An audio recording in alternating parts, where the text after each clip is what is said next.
In the nation's capital, home to nearly 700,000 people, violent crime dropped 26% from last year. But today, President Trump took charge of the nearly 4,000-person police department, claiming Washington, D.C. is in crisis. Today, we're formally declaring a public safety emergency. This is an emergency. This is a tragic emergency. He defended his controversial decision by painting a dystopian picture of a community overrun by marauding packs of criminals. And he cited the assault of a young administration staffer earlier this summer.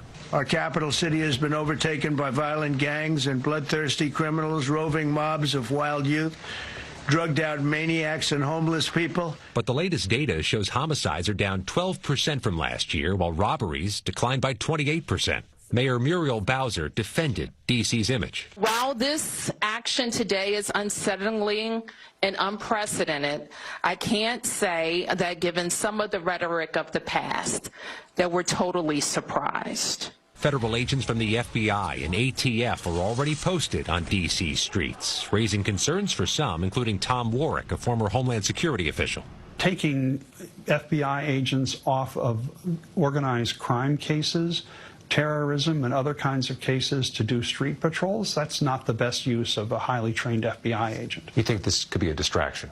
It really looks as though a lot of this is performance. The 800 National Guard troops are expected to deploy later this week, and many have little training or experience policing U.S. streets. The best case scenario is what happened in Los Angeles, which is these 800 people stand around for several weeks doing essentially nothing, and then eventually most of them go home. Scott, the president mentioned he has ideas about what to do with the homeless in Washington. What are those?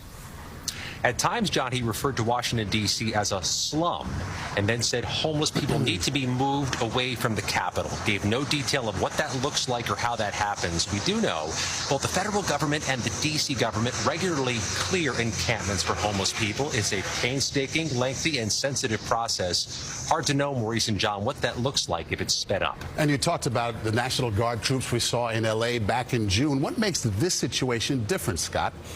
This is one of a kind, Maurice. The Washington, D.C. district is not a state. The president can unilaterally call up the Guard without permission. In Los Angeles, he used the Guard to protect federal buildings. Here, they can be used throughout the District of Columbia. Just a different unicorn situation in the nation's capital. Scott McFarland in Washington. Thank you, Scott.